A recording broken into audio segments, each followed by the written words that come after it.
dentro, Padre Nelson, a igreja também é maravilhosa. A igreja, ela é de fato um espaço religioso para quem vem rezar, mas é também um espaço de cultivo da arte religiosa. São muitas pessoas que vêm aqui e contemplam. Nós temos aqui toda a história da vida de São José, que está colocada nos quadros. Temos vários santos de um lado e santas do outro, porque antigamente, na própria igreja, mulheres sentavam de um lado e homens do outro, não se misturavam. Os santos também. Exatamente, então os santos foram colocados assim, só os homens de um lado e só as santas do outro. Temos também aqui vários símbolos, inclusive, muito interessante, que muitos até nem compreendem, signos do zodíaco. Mas que na verdade, aí pergunta, mas a igreja não critica o horóscopo, como é que é? É que na verdade, antes de serem signos do zodíaco, são signos da astronomia. Das constelações. Exatamente. Eu me lembro quando eu era pequeno lá em Rio Piracicaba, que meu pai e minha mãe me mostravam no céu, naquele tempo, a luz era ainda fraca, as várias constelações, as Três Marias e as outras coisas. Então a gente tem aqui curiosidades muito bonitas aqui na igreja de São José, ou seja, tanto para quem vem rezar como para quem admira a arte, vale a pena frequentar essa igreja. E aqui também passou pela reforma lá de fora. Sim, aliás, a reforma começou aqui dentro, Começou no coro, depois ela veio em toda essa parte aqui da igreja, aí demorou, foram 2 anos, porque são detalhes, riqueza de detalhes em cada pintura. As pinturas já estavam, só que estavam esmaecidas, enfraquecidas, algumas até arranhadas, cheias de poeira, de pó. Foram revitalizadas. Exatamente. E um fato interessante aqui é que eu me lembro quando eu era pequeno com a minha mãe, a dona Heloísa, que já faleceu, e adorava passar aqui. Quando a gente vinha ao centro, tinha que dar uma passada aqui na igreja de São José, dar aquela meditada, aquela rezada. Parece que até hoje isso é comum.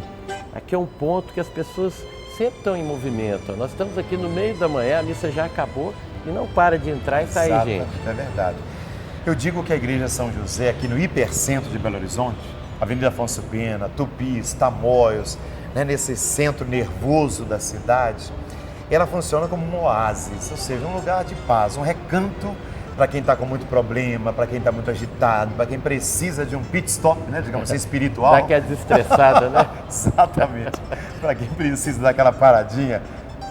Veja quantas pessoas estão aqui hoje, que param, rezam, conversam com Deus, cada um do seu jeito.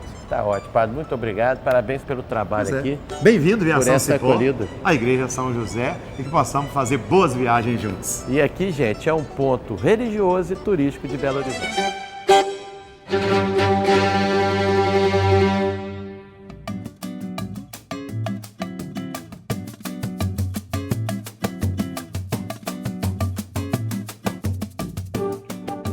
Nós já mostramos a história dos prédios antigos aqui do Minas Tênis Clube. Agora estamos na parte moderna, que foi construída recentemente. Onde nós estamos, Rafael? Toledo, aqui a gente está na exposição de longa duração do Centro de Memória Minas Tênis Clube.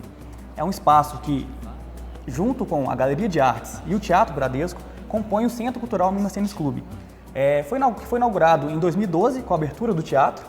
Em 2003 inauguramos essa exposição que aqui estamos, que conta a história do clube, junto com a história de Belo Horizonte, e também a Galeria de Artes, também inaugurada em 2013. Futuramente vamos abrir também 2 salas de cinema e uma biblioteca também abertas ao público, que vão acabar de compor o Centro Cultural do Minas. Muito legal. E aqui? O que a pessoa encontra aqui?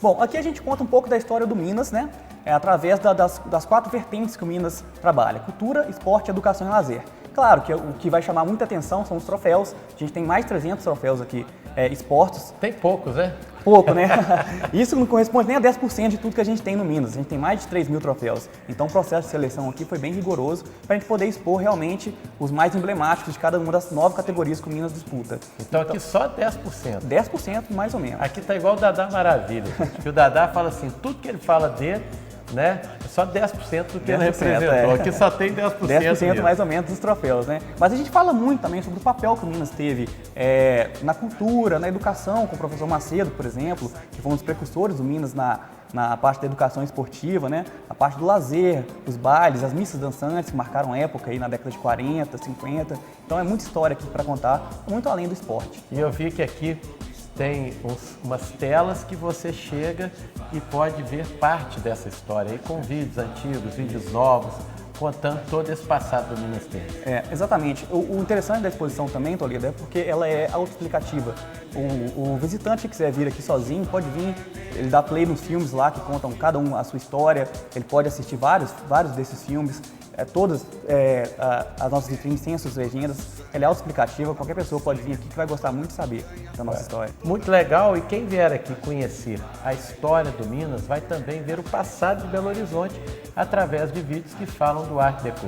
Exatamente, vai poder dar uma viajada em Belo Horizonte, né, nos prédios que fazem parte desse estilo, que marcou época em Belo Horizonte nos anos 30 e 40, principalmente. Então, Rafael, muito obrigado, parabéns pelo trabalho e pela aula que você deu aí de história pra gente. Obrigado, Toledo. Volte sempre deixando o convite para todo mundo para conhecer esse espaço aqui, que é aberto ao público, ressaltando mais uma vez, e fica aí o convite para todo mundo. E quais os dias e o horário que ele fica aberto? De terça a domingo, sendo que de terça a sábado, de 10 às 21 horas, e aos domingos e feriados, até às 19 horas.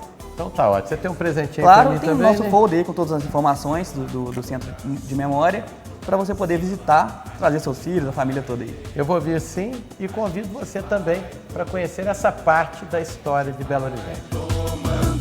A gente vai dourando essa pílula.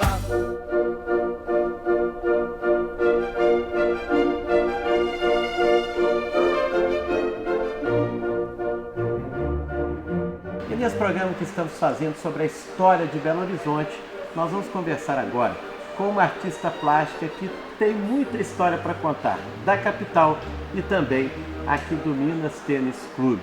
Eu vou conversar com Dona Leda Gontijo Legô. Legô. A senhora tá boa? Bem, obrigada. Muito prazer de falar com vocês. O prazer é meu, Dona Leda, principalmente por saber que a senhora é uma lenda para nós, vivo, da arte, né? 101 anos, com um bom humor incrível, né? Dando aula e transmitindo para nós essa confiança na vida, Dona Leda. É verdade. Eu tenho muita confiança na vida e tenho muita confiança nas pessoas também. E a senhora tem uma história muito próxima de Belo Horizonte. A senhora viu a cidade crescer e o Minas Tênis Clube. A senhora nasceu aqui? Não, eu nasci em Juiz de Fora. E a senhora foi criada lá em Juiz de Fora? Não, pelo contrário. Eu tenho pouquíssima passagem por Juiz de Fora. Porque em pequena, meu pai foi convidado para trabalhar no Nordeste, chamava Obras Contra Secas. E eu tinha 2 anos de idade quando meus pais mudaram para Fortaleza.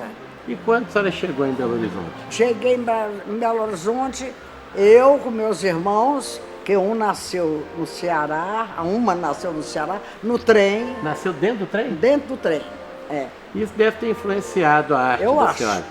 O que a senhora faz Eu acho. tem um pouco de Nordeste Eu acho, nessas obras. também acho. Tem que ser influenciado. Pois quando eu voltei do Norte para o Sul, eu já tinha 13 anos de idade. E aqui eu estou já até completar 101 anos, que não é brincadeira, né? A senhora viu a cidade crescer. Né? Vi. E como é que foi isso? Como é que era Belo Horizonte quando a senhora chegou aqui? Era uma cidade bem mesmo atrasada, as ruas todas ainda quase. Meu pai foi em 1930, primeiro asfalto foi ele que fez, na rua que chamava Paraibuna, ali onde tem o Colégio Coração de Jesus. E aí a senhora viu também o Minas Tênis ser fundado? O Minas crescer. Tênis foi interessante. Meu marido, Paulo Macedo Gontijo, já morreu, já tem 8 anos, ele tinha uns amigos e convidou a turma para fazer um clube na Serra. Então ia chamar Serra Tênis Clube. Depois foi aumentando a turma, doaram um terreno que hoje é aqui o Minas, que chamava Barroca. Então eu sou também uma das fundadoras do Minas Tênis Clube, porque passou a chamar Minas Tênis Clube. E é muito interessante porque o Minas, que a Dona Leda viu nascer e crescer, agora está prestando uma homenagem a ela com uma grande exposição que a gente vai falar no próximo bloco. Daqui a pouquinho a gente continua.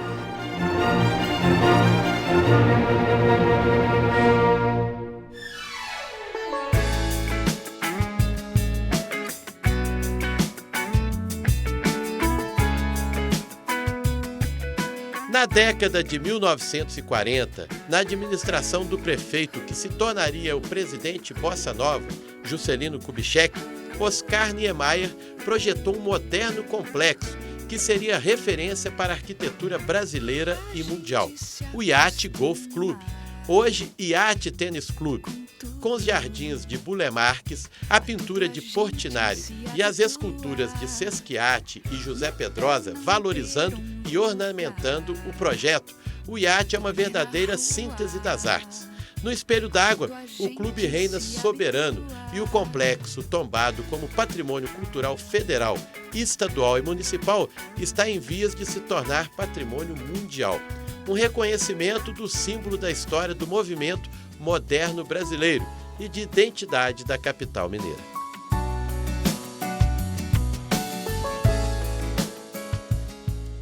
Hoje eu vou apresentar uma família que foi criada para cuidar de você, a família do sabonete GH. Os adultos usam o GH tradicional, as crianças adoram o GH infantil. Para a terceira idade e quem tem peles sensíveis, o GH sem perfume premium.